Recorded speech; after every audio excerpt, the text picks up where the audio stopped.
This is the Stoeger STR9 MC. Did a full review on it not long ago. Fantastic little 13 rounder here. Ran great, no issues at all to report. But on top is something I picked up a few months ago. I got one of the first ones when it first came out just a few months ago from Burris, the FastFire C.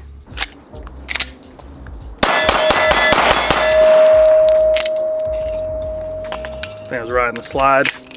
Stop a little bit there.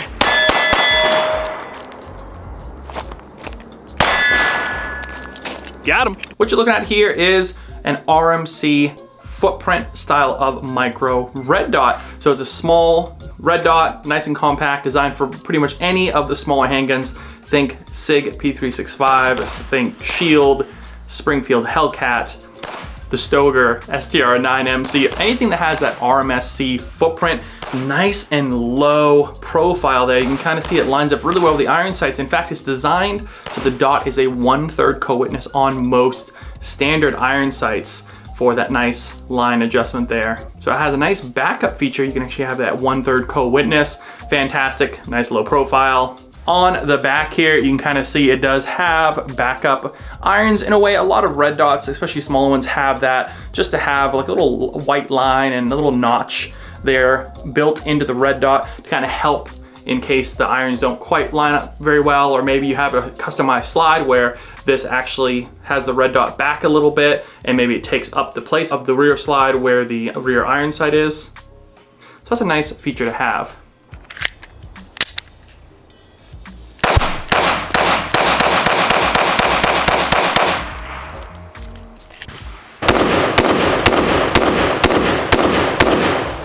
Durability has been great. It's built of a advanced polymer composite, they call it, and a little bit weary on the fact that it's all polymer. However, they claim that that makes it better for shockproof, fog-proof, water resistance, not really quite 100% waterproof, but water resistance, because you do have to remove this whole panel to get to that battery underneath, and of course it mounts right to a slide, or if you do have a mounting plate, it'll mount right to the mounting plate with that RMSC on there. I mean, it's all plastic, all polymer, right? But I do like the ridges on the front. I mean, it is nice to help grip onto something. It doesn't really touch the screen, just gets a little bit of that residue of whatever you're hitting on there. Front has these nice serrations. They have a little bit of teeth to them there, nice little bit of grip. And it also bends slightly forward to help protect that lens coating right there, which is good to see because I definitely beat this up a little bit.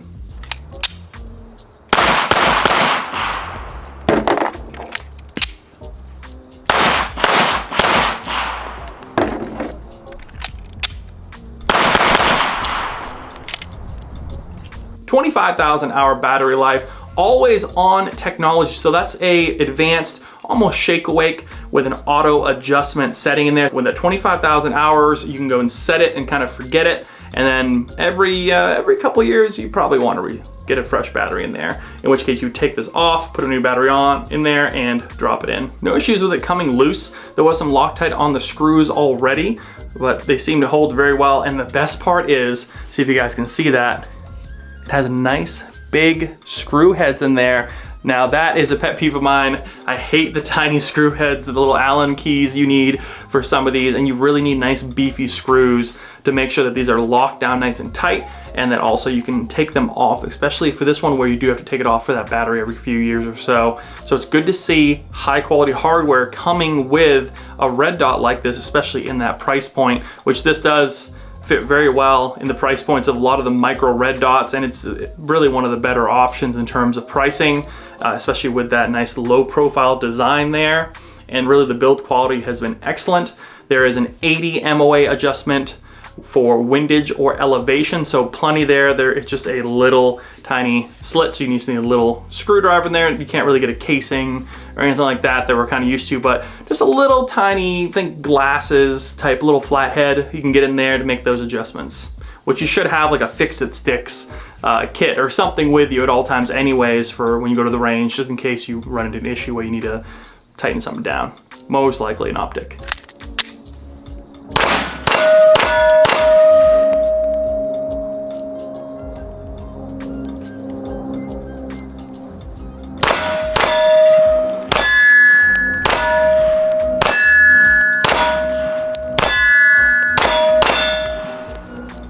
You have 6 settings of adjustment. Now, doesn't seem like a lot, but the brightest setting, number 6, is nice and bright. In fact, you can see it plenty in the daylight. I usually keep it on a 4 or 5, if that says anything, especially if you're gonna concealed carry this, and then it has that auto brightness adjustment setting in there where it will take your entire room with the sensor in here to kind of figure out where you need to be for brightness. And if it needs to go back up to that 5 that you're at, it'll go all the way up, or it might go down depending on if you have that kind of limited type of room. And that technology seems to work very well. In fact, right now it's actually going down a little bit. It's just because it's dark in here. And that technology's been around for a while. So it's not just shake awake, it's more of an auto adjustment, and you'll try to get that 25,000 hour battery life out of that.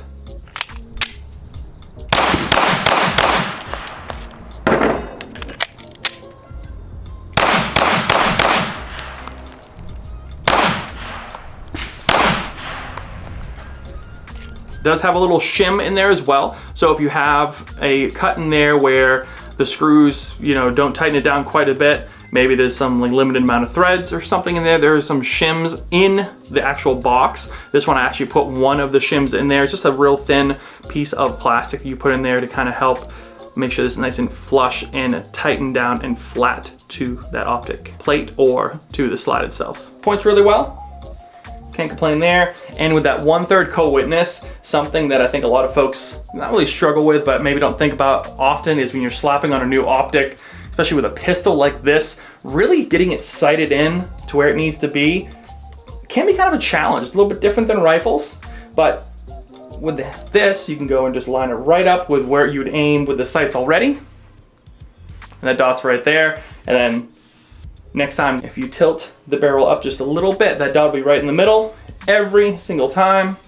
You don't have to worry about the irons blocking the dot if you want to solely use that dot. Points really well. I'm gonna have links to this optic down below. It's been run great. No real issues at all to report, except for one issue that I mentioned with this Stoeger. You can see on the top there's a little hole.